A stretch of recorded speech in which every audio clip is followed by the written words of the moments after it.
मध्ये आपण exercise 1.2 complete केली. एक्सरसाइज 1.2 मी तुम्हाला होमवर्क दिले होते. या एक्सरसाइज मध्ये कुणाला काही डाउट्स आहेत का? मॅथेमॅटिकल लॉजिक चॅप्टर चालू आहे आपला. Exercise 1.2 we have completed. Are there any doubts? कुणाला काही डाउट्स आहेत का?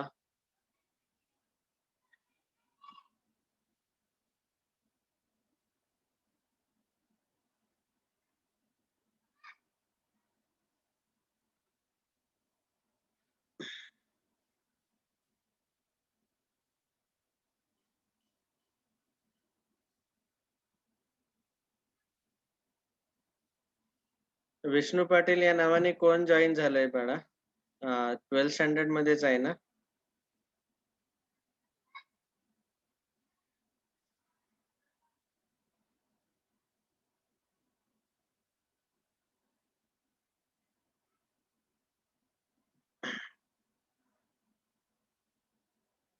So we have completed this much mathematical logic मध्ये स्टेटमेंट, त्याची डेफिनेशन, नोटेशन, ट्रुथ व्हॅल्यू आणि ओपन सेंटेन्सची definition, then logical connectives, simple statement, compound statement, logical connectives. 5 logical connectives आहेत. त्यांचे ट्रुथ टेबल्स आपण पाहिलेत. नंतर exercise 1.1 we have completed. Then we discussed some important definitions: statement pattern, logical equivalence, tautology, contradiction, contingency. आणि truth table मध्ये किती number of रोज असतात, किती नंबर ऑफ कॉलम असतात, त्याचे 2 फॉर्म्युले पाहिले. त्याच्यानंतर एक्सरसाइज 1.2 चे जे 3 क्वेश्चन आहेत त्यापैकी काही क्वेश्चन मी तुम्हाला सोडवून दाखवले काल. And yesterday I gave you homework.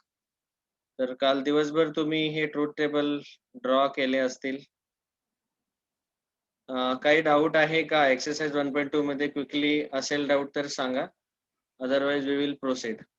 नाहीतर आपण पुढचा पार्ट डिस्कस करू.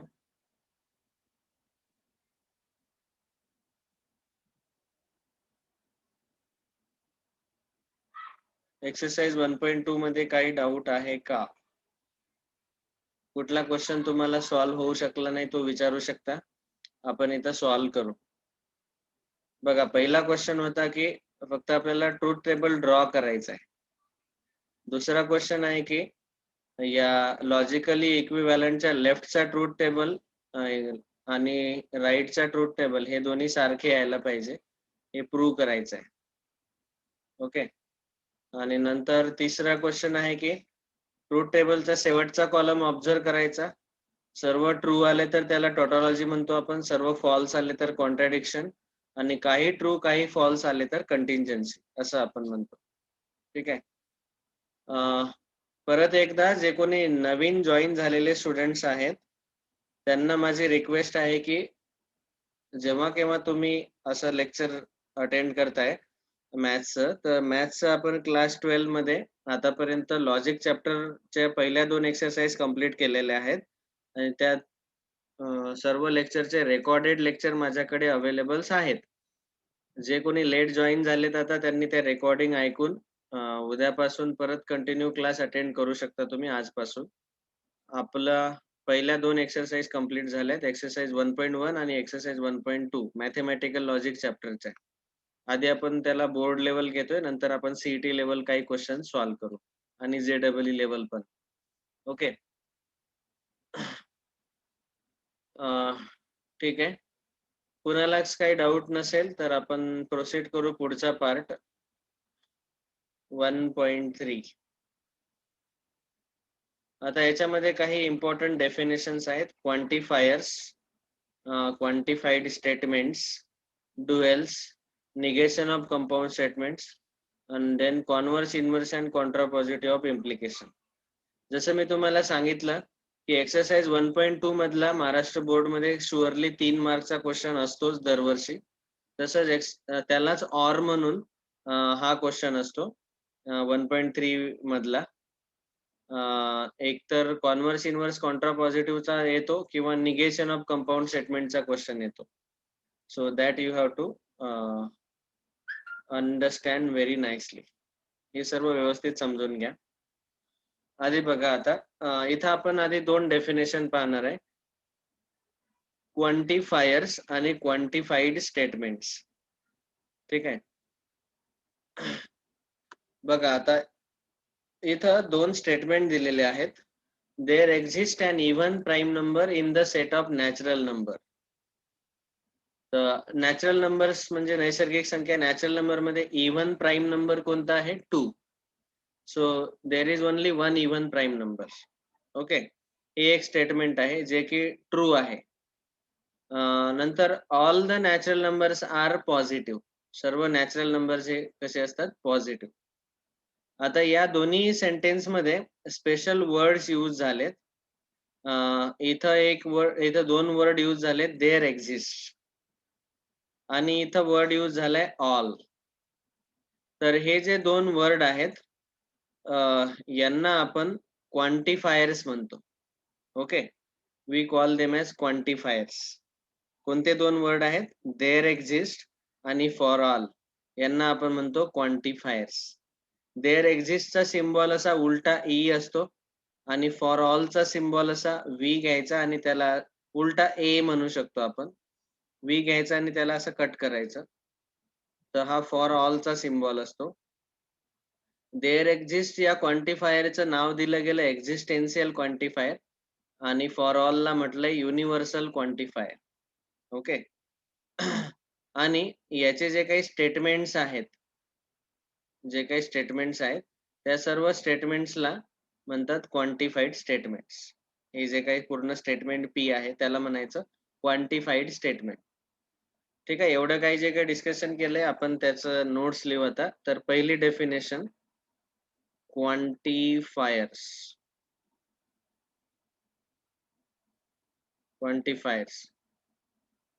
द वर्ड्स कोणते 2 वर्ड होते? पहिला होता देअर एक्झिस्ट अँड दुसरा वर्ड होता for all. Are called as quantifiers. ठीक आहे. सो फॉर एक्झाम्पल, जसं आपण आता एक एक्झाम्पल पाहिले दोघांचे. मी आणखी दुसरे एक्झाम्पल लिहितोय. There exist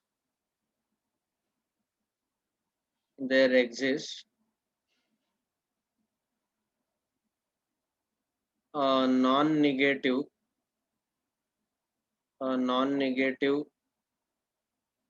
whole number.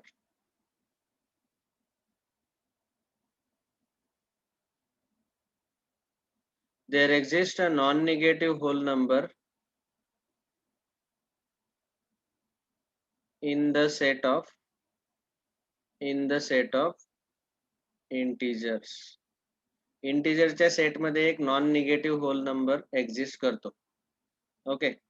किंवा आपण असं लिहू शकतो,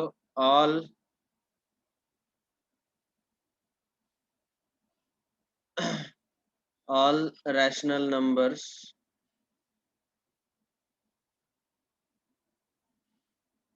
are real numbers.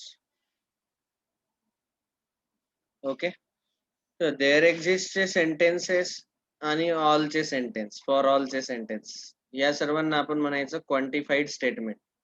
आणि देअर एक्झिस्ट आणि फॉर ऑल यांना आपण म्हणतो क्वांटिफायर्स. ही झाली पहिली डेफिनेशन क्वांटिफायर्सची.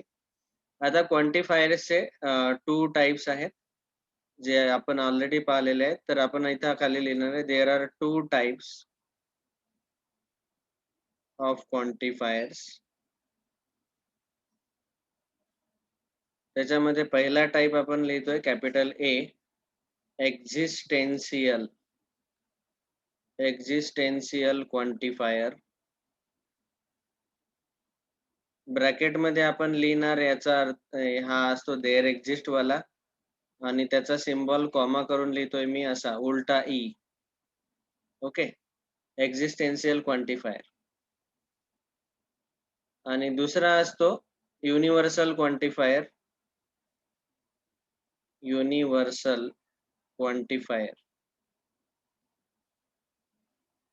युनिव्हर्सल क्वांटिफायरला आपण फॉर ऑल असं म्हणतो आणि त्याचा सिम्बॉल आहे असा उलटा व्ही आणि त्याला असे एक हॉरिझॉन्टल लाईननी कट करायचं किंवा कॅपिटल ए उलटा लिहिला त्याला पण म्हणतो आपण युनिव्हर्सल क्वांटिफायर.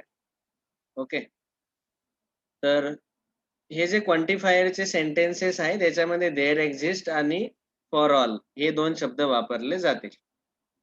त्यांना म्हणायचं क्वांटिफाईड स्टेटमेंट्स. तर दुसरी डेफिनेशन आहे क्वांटिफाईड स्टेटमेंट्स.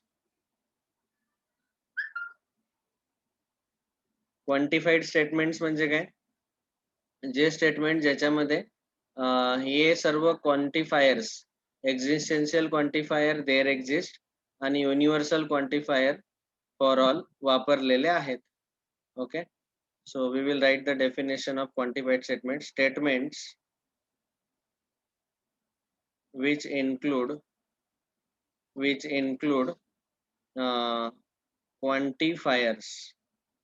आणि कोणते कोणते क्वांटिफायर्स? हे दोनच आहेत, एक देअर एक्झिस्ट उलटा ई आणि एक for all. Statements which include quantifiers there exist comma for all are called as quantified statements. Quantified statements.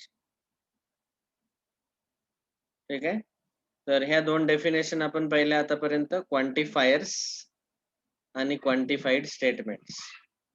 Quantifier दोन टाईपचे असणार, एक्झिस्टेन्शियल देअर एक्झिस्ट आणि युनिव्हर्सल फॉर ऑल. ओके, एवढं लिहून घ्या quickly. Please write down properly. Notes व्यवस्थित काढा. आपण 12th स्टँडर्डचं HSC बोर्डाचं डिस्कशन घेतोय, सोबतच हे CETचं पण डिस्कशन आहेच. आणि जसं मी तुम्हाला सांगितलं की या चॅप्टर मध्ये JEE मध्ये म्हणजे महाराष्ट्र CETचा जो पोर्शन आहे त्याच्या व्यतिरिक्त NCERT बुक जे आहे त्याच्यामध्ये एक्स्ट्रा काही पोर्शन नाहीये. JEE मध्ये एक्झॅक्टली हाच पोर्शन आहे. त्याच्यामुळे या चॅप्टरचे जे काही MCQ क्वेश्चन आपण सॉल्व्ह करणार CET लेवल तेच JEE ला उपयोगी ठरते. चला लिहून घ्या फास्ट. हा पार्ट आहे 1.3. दोन definition.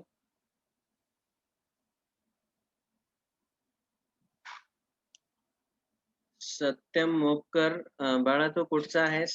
Which is your native place?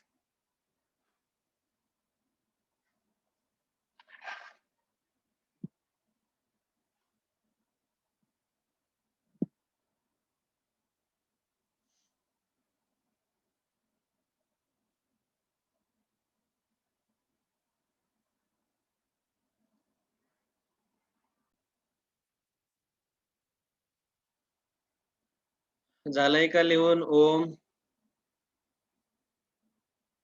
Yes sir. Okay, तर ह्या दोन डेफिनेशन आहेत. बस एकदम सिंपल लक्षात ठेवायचं, क्वांटिफायर म्हणजे काय? त्या शब्दाचा अर्थ होतो की ते क्वांटिटी दाखवते, प्रमाण दाखवते.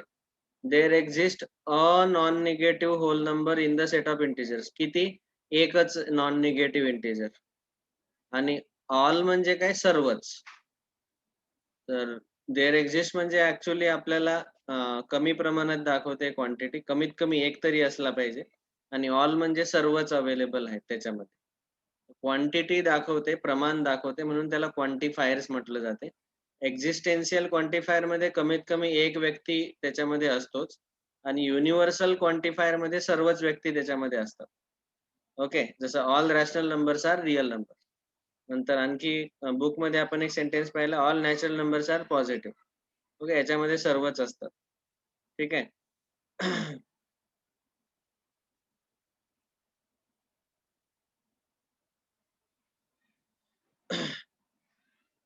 आता आपल्याला ठरवायचे आहे ट्रुथ व्हॅल्यू.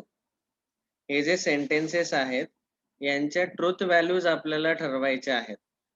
दिलेले सेंटेन्सेस ट्रू आहेत का फॉल्स आहेत? क्वांटिफाईड स्टेटमेंट. ठीक आहे, तर हे कसं ओळखायचं? तर बघा, जसं फॉर एक्झाम्पल, जर का एखाद्या स्टेटमेंट मध्ये हा फॉर ऑल वापरलेला आहे, फॉर ऑलचा हा सिम्बॉल आहे उलटा A, for all x belonging to capital A X plus 1 greater than equal to 3. आता सेट ए मध्ये हे सर्व एलिमेंट्स दिलेत. आणि प्रत्येक एलिमेंटसाठी इथं एक्स ची व्हॅल्यू जी आहे ही प्रत्येक एलिमेंटच्या जागी टाकायची. प्रत्येक एलिमेंट एक्स च्या जागी टाकून बघायचा आणि ही कंडिशन जर सॅटिस्फाय होत असेल प्रत्येकासाठी 1 साठी 2 साठी 3 साठी 4 साठी 5 6 7 साठी तर आपण म्हणू शकतो की हे स्टेटमेंट ट्रू आहे. ओके. आणि जेव्हा देअर एक्झिस्ट वापरला जातो तर there exist X belonging to capital A. Belongs to चा अर्थ मी तुम्हाला ऑलरेडी सांगितलाय की हा जो एक्स आहे हा हे सेट ए मध्ये असायला पाहिजे. तर आपण बिलॉंग टू सिम्बॉल वापरतो. एप्सिलॉन म्हणतो आपण त्याला. तर there exist X belonging to A such that X minus 4 is equal to 3. तर इथं एकदम सिंपल आहे. कमीत कमी एक तरी सेट ए मधला एलिमेंट्स असा असायला पाहिजे की जो ही कंडिशन सॅटिस्फाय करेल. आता बघा इथं क्वांटिफाईड स्टेटमेंट मध्ये कंडिशन दिलेली असते. X minus 4 equal to 3, X plus 1 greater than equal to 3, 8 minus X less than equal to 7, X plus 8 equal to 16. ह्या सर्व काय आहेत? कंडिशन आहेत. आणि देअर एक्झिस्ट मध्ये जर या सेट मधील कुठलाही एक जरी एलिमेंट या कंडिशनला सॅटिस्फाय करत असेल, कमीत कमी एक element, at least one element satisfy करायला पाहिजे, तर त्या क्वांटिफाईड स्टेटमेंटला आपण ट्रूथ व्हॅल्यू घेणार ट्रू. त्याला म्हणायचं ट्रू. आणि जर का एकही एलिमेंट नसेल सॅटिस्फाय करणारा कंडिशनला तर आपण म्हणायचं की हे फॉल्स स्टेटमेंट आहे. कमीत कमी एक असायला पाहिजे. आणि जेव्हा फॉर ऑल असते तेव्हा प्रत्येक एलिमेंटनी ही कंडिशन सॅटिस्फाय करायलाच पाहिजे. तरच आपण त्याला ट्रू म्हणू शकतो. नाहीतर तो स्टेटमेंट क्वांटिफाईड स्टेटमेंट होईल फॉल्स. आपल्याला क्वेश्चन असा विचारला जातो की determine the truth value of the following quantified statements. हे ते सर्व क्वांटिफाईड स्टेटमेंट आहेत. यांच्या ट्रूथ व्हॅल्यू सांगा. ट्रूथ व्हॅल्यू म्हणजे ते ट्रू आहे का फॉल्स आहे हे सांगायचंय. तर आपला हा पुढचा पॉइंट आहे. Point number 3, truth value. Truth value of quantified statements. हे जे क्वांटिफाईड स्टेटमेंट्स आहेत हे ट्रू केव्हा असणार आणि फॉल्स केव्हा असणार? तर देअर एक्झिस्ट वाले जे स्टेटमेंट्स आहेत they will be true if at least one object satisfy the condition. ही जी कंडिशन दिली असती सेंटेन्स मध्ये ती कमीत कमी एका ऑब्जेक्टनी, ऍटलिस्ट वन ऑब्जेक्ट, कमीत कमी एका ऑब्जेक्टनी सॅटिस्फाय करायला पाहिजे. आणि फॉर ऑलच्या केस मध्ये हे ट्रू असेल इफ ऑल द ऑब्जेक्ट्स, सर्वच ऑब्जेक्ट्सनी, all the objects satisfy the condition. दिलेली कंडिशन सॅटिस्फाय करायला पाहिजे कोणी? सर्व ऑब्जेक्ट्स. तरच आपण त्या स्टेटमेंटला ट्रू घेऊ शकतो, नाहीतर फॉल्स. ओके. ते मी लिहून दिलं नाही, otherwise we will have to take it as false. Okay. तर हे अशा पद्धतीने आपण ट्रूथ व्हॅल्यू ठरवायचे. आता हे जे एक्झाम्पल आहे हे एक्झाम्पल सॉल्व्ड एक्झाम्पल मी एक्सप्लेन करून सांगतो आधी आणि मग आपण एक्सरसाइज मधले पण एक्झाम्पल घेऊ. बघा सेट ए मध्ये if A is equal to 1 2 3 4 5 6 7, set A मध्ये हे 7 एलिमेंट्स दिलेले आहेत आणि आपल्याला म्हटलंय की determine the truth value of the following. खाली दिलेल्या स्टेटमेंटची ट्रूथ व्हॅल्यू फाइंड आउट करा. ते ट्रू आहे का फॉल्स आहे हे चेक करा. तर यातलं पहिलं जे स्टेटमेंट आहे, पहिलं स्टेटमेंट आपल्याला दिलेलं आहे there exist X belonging to capital A such that x minus 4 is equal to 3. आता बघा सेट ए मधला there exist X belonging to capital A. X हा असा एलिमेंट आहे या सेटचा की x मायनस 4 इक्वल टू 3 यायला पाहिजे. आता बघा अशी कोणती व्हॅल्यू आहे या सेट मधली की जिथं मी ही एक्सच्या जागी जर ती व्हॅल्यू टाकली तर मला आन्सर 3 भेटेल. तर तुम्हाला माहिती आहे एक्सच्या जागी आपण 7 जर टाकला तर 7 मायनस 4 3 भेटतो. म्हणजे कमीत कमी एक व्हॅल्यू तरी या इक्वेशनला, या कंडिशनला सॅटिस्फाय करत आहे. ओके. तर बघा आपण आन्सर कसं लिहितोय, सोल्युशन बघा. For x equal to 7, x ह्या सर्व व्हॅल्यू आपण ट्राय करून बघायच्या ओरली, किंवा तुम्हाला माहितीच आहे या इक्वेशनला सॉल्व्ह केल्यावर x ची व्हॅल्यू 7 भेटते, म्हणून डायरेक्टली आपण असं लिहू शकतो. For x is equal to 7, x minus 4, 7 minus 4 is equal to 3. म्हणजेच x equal to 7 satisfies the equation x minus 7 equal to 3. म्हणून आपण असं म्हणू शकतो की the given statement is true and truth value is capital T. True असेल तर capital T लिहितो आपण. ठीक आहे. पण तुम्हाला परत एकदा काय सांगितलं होतं, देअर एक्झिस्ट असा सिम्बॉल जर असेल तर कमीत कमी एका व्हॅल्यूनी या कंडिशनला सॅटिस्फाय करायला पाहिजे, कमीत कमी एका. जास्ती एक्सच्या बाकी जास्त व्हॅल्यू जर आल्या तर काही प्रॉब्लेमच नाही, तरी त्याला आपण ट्रूच म्हणणार. पण कमीत कमी एका व्हॅल्यूने तरी सॅटिस्फाय करायला पाहिजे. इथे एक्झॅक्टली एक व्हॅल्यू सॅटिस्फाय करत आहे या कंडिशनला, म्हणून याची ट्रूथ व्हॅल्यू काय लिहायची, टी. आणि लिहिताना सोल्युशन बघा असं 2-3 लाईन मध्ये लिहावं लागते. तर सोल्युशन लिहिताना आपण आधी असं लिहितो, सेट मधले सर्व व्हॅल्यू आधी रफ मध्ये इथं सबस्टिट्यूट करून बघायच्या. आपल्याला माहिती आहे आता की x इज इक्वल टू 7 ला, for x is equal to 7 we get x minus 4 is equal to 7 minus 4 is equal to 3. म्हणून आपण असं म्हणणार, therefore for x is equal to 7, x is equal to 7, this particular value x is equal to 7 satisfy the condition. त्याला condition म्हणा किंवा equation म्हणा. The condition x minus 4 is equal to 3. Therefore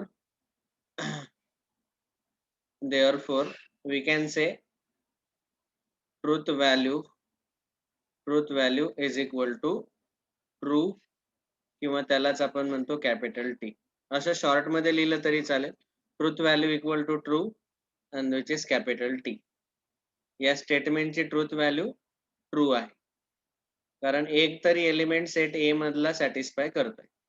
नंतर second बघा, for all x belonging to A X plus 1 greater than equal to 3. बघा आता एक्सच्या प्रत्येक व्हॅल्यू, फॉर ऑल म्हटलंय ना, तर प्रत्येक व्हॅल्यू ही कंडिशन सॅटिस्फाय करते का चेक करायचं. आता हे जे आहे एक्स प्लस 1 ची व्हॅल्यू ही 3 पेक्षा मोठी किंवा इक्वल टू 3 यायला पाहिजे प्रत्येक ए मधल्या प्रत्येक एलिमेंट साठी. येते का चेक करा. 1 प्लस 1 2 हा तर 3 पेक्षा स्मॉलर आहे. 2 प्लस 1 3 इक्वल टू 3 आहे. 3 प्लस 1 4 इक्वल आहे, ग्रेटर आहे. इथं पण 4 5 6 7 साठी हे कंडिशन जी आहे ही 2 पासून 7 पर्यंत वेगच्या सर्व व्हॅल्यू साठी सॅटिस्फाय करत आहे, पण या एका व्हॅल्यू साठी सॅटिस्फाय नाही करत. त्याच्यामुळे काय झालंय, हे स्टेटमेंट येईल फॉल्स. तर बघा स्टेटमेंट लिहिताना त्यांनी कसं लिहिलंय, for x is equal to 1, x plus 1 ची जी व्हॅल्यू आहे ती भेटली 2, पण हा जो 2 आहे it is not greater than or equal to 3. हा 3 पेक्षा ग्रेटर दॅन ऑर इक्वल नाही. म्हणून आपण असं म्हणणार की हे जी कंडिशन आहे x इक्वल टू 1 साठी फॉल्स येते, म्हणून त्या स्टेटमेंटची जी ट्रूथ व्हॅल्यू आहे ती येईल कॅपिटल F. ओके. तर हे तुम्हाला चेक करून बघावं लागते रफ वर्क मध्ये. तर असं लिहिणार आधी आपण, for x is equal to 1, x plus 1 is equal to 1 plus 1 is equal to 2, which is not greater than or equal to 3. कारण की आपल्याला जे आन्सर पाहिजे कंडिशन मध्ये greater than or equal to 3 पाहिजे. ठीक आहे. तर एका व्हॅल्यू साठी जरी हे सॅटिस्फाय झाले नाही कंडिशन फॉर ऑल मध्ये, तर त्याला म्हणायचं फॉल्स. कारण फॉर ऑल मध्ये तुम्हाला सांगितलं मी सर्व ऑब्जेक्टनी कंडिशन सॅटिस्फाय करायला पाहिजे, प्रत्येक ऑब्जेक्टनी. इथं x इक्वल टू 1 सॅटिस्फाय करत नाही, म्हणून हे फॉल्स. म्हणून लिहायचं खाली, therefore x is equal to 1 does not satisfy the condition. Condition काय होती ती, x plus 1 greater than or equal to 3, and therefore truth value is equal to false, capital F. Okay. अशा पद्धतीने लिहायचं. नंतर तिसरं आपण ओरली सॉल्व करू. 8 minus x less than equal to 7. आता बघा प्रत्येक व्हॅल्यू x ची आपण इथं टाकून पाहिली तर 8 - 1 किती भेटेल? 8 मधून 1 सबट्रॅक्ट केला तर 7. 7 लेस दॅन इक्वल टू 7 आहे, इक्वल टू 7 आहे. 2 सबट्रॅक्ट केला तर 6 7 पेक्षा लहान आहे. 3 सबट्रॅक्ट केला तर 5. अशा पद्धतीने सर्व 7 पेक्षा स्मॉलर आहेत. म्हणजे x च्या प्रत्येक व्हॅल्यू साठी ही कंडिशन सॅटिस्फाय होत आहे. म्हणजे फॉर ऑल दिलंय ना, फॉर ऑल म्हणजे x च्या प्रत्येक व्हॅल्यू साठी A मधल्या सेट A मधल्या व्हॅल्यू साठी सॅटिस्फाय व्हायला पाहिजे. होत आहे म्हणून त्याचा आन्सर येईल ट्रू. तर असं लिहिलंय बघा, for each x belonging to A 8 - x less than equal to 7 it is satisfied. म्हणून आपण म्हणायचं given statement is true and truth value is capital T. Okay.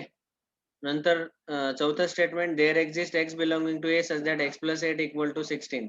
म्हणजे x ची व्हॅल्यू 8 येईल इथं आणि 8 इथं या सेटमध्ये नाहीच. म्हणून आपण म्हणायचं there is no value in A which satisfies this equation, so it is false. There exist असेल तर कमीत कमी एक तरी व्हॅल्यू असायला पाहिजे की जी या कंडिशनला सॅटिस्फाय करेल, पण एक पण व्हॅल्यू नाहीये. ओके. Has everyone understood? प्रत्येकाला हे समजलं का? कुणाला काही डाऊट? ओम, आचल, सत्यम. No, sir. नाही सर. ओके. तर बघा एकदम सिंपल वेने एकदा रिव्हिजन. देअर एक्झिस्ट जर असेल वाक्यामध्ये तर कमीत कमी एका तरी एलिमेंटनी ही कंडिशन सॅटिस्फाय व्हायला पाहिजे, तर त्याला ट्रू लिहायचं. जर एकाही एलिमेंटनी कंडिशन सॅटिस्फाय होत नाही तर त्याला फॉल्स लिहायचं. ओके. जसं इथं x = 7 या एलिमेंटनी ही कंडिशन सॅटिस्फाय होत आहे म्हणून याला आपण ट्रू लिहिलं. ओके. आणि देअर एक्झिस्टच्या केसमध्ये इथं चौथ्या केसमध्ये x ची एकही व्हॅल्यू या x = 8 येते ना. 8 या सेटमध्ये नाहीच. म्हणजे एकही व्हॅल्यू सॅटिस्फाय करत नाही आहे ही कंडिशन, म्हणून त्याला लिहायचं फॉल्स देअर एक्झिस्टच्या केसमध्ये. आणि फॉर ऑलच्या केसमध्ये तर सरळ सरळ आहे. x च्या सर्व व्हॅल्यू ज्या आहेत सेट A मधल्या त्या सर्व व्हॅल्यूनी दिलेली कंडिशन सॅटिस्फाय करायलाच पाहिजे. जसं सेकंड मध्ये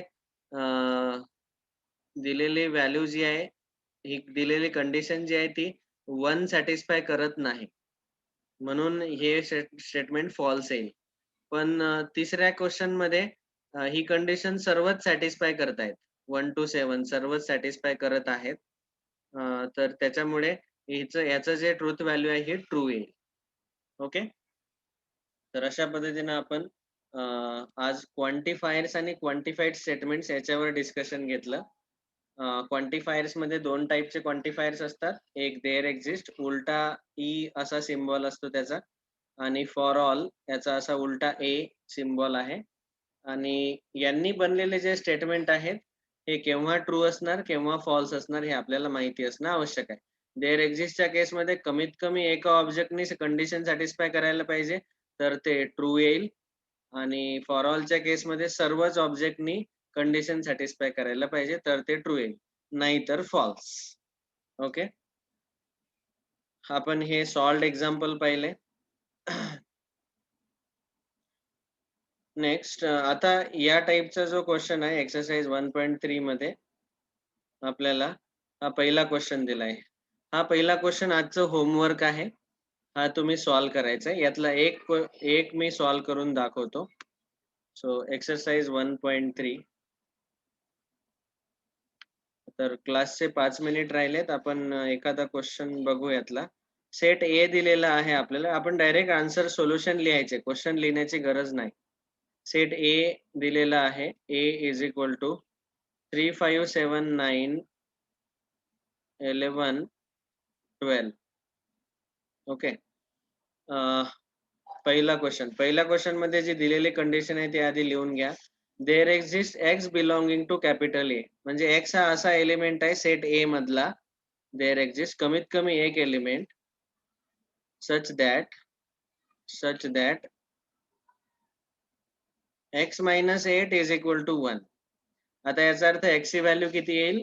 याला जर या इक्वेशनला आपण सॉल्व्ह केलं तर x ची व्हॅल्यू येईल 8 + 1 9. म्हणजेच x = 9 येईल. तर 9 - 8 1 भेटतो. म्हणजे x च्या जागी आपण 9 टाकू शकतो. कमीत कमी एका व्हॅल्यूने सॅटिस्फाय होत आहे म्हणून हे स्टेटमेंट कसं येईल, ट्रू येईल. Okay, determine the truth value of each of the following. तर ट्रू आहे का फॉल्स आहे हे आपल्याला चेक करायचं आहे. देअर एक्झिस्टच्या केसमध्ये कमीत कमी एकाने तरी ती कंडिशन सॅटिस्फाय करायला पाहिजे. तर आपण असं लिहिणार, for x is equal to 9, x minus 8 is equal to 9 minus 8 is equal to 1. Therefore, we can say x is equal to 9 satisfy the condition. Satisfy the condition x minus 8 is equal to 1. And therefore, statement is true and truth value is capital T. आपण असं पूर्ण लिहू शकतो. Therefore, given statement is true. And therefore truth value is equal to capital T. True असेल तर truth value आपण capital T लिहितो, false असेल तर capital F. Is this clear to everyone? हे समजलं का सर्वांना? Yes, sir. Very simple.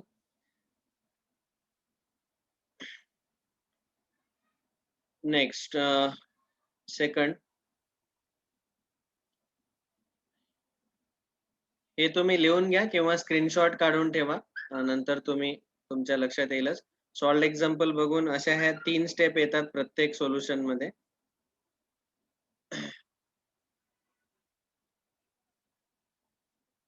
Board exam मध्ये ह्या 3 स्टेप अशा व्यवस्थित लिहायच्या.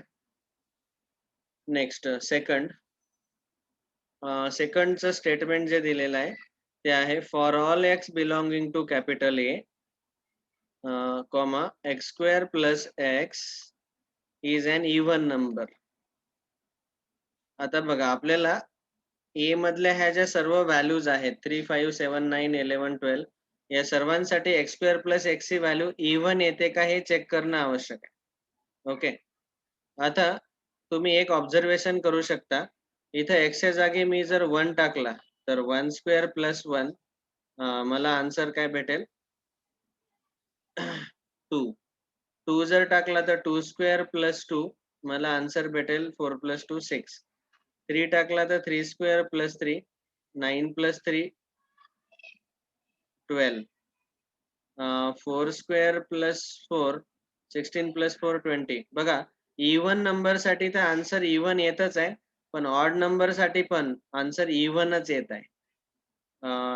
5 जर टाकला तर 5 स्क्वेअर प्लस 5 25 प्लस 5 30. बघा, प्रत्येक वेळी इवन नंबरच आन्सर येत आहे.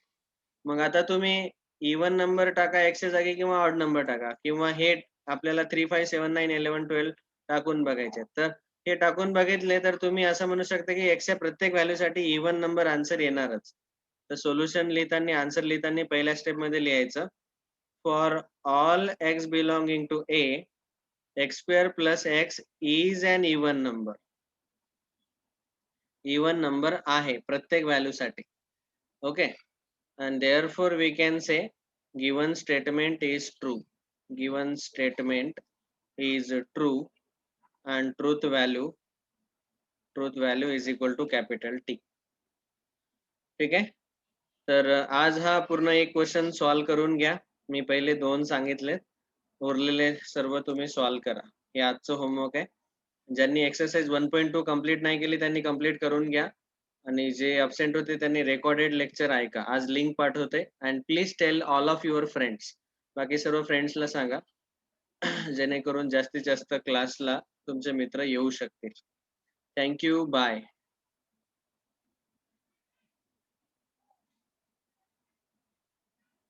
याचे फोटो मी ग्रुपवर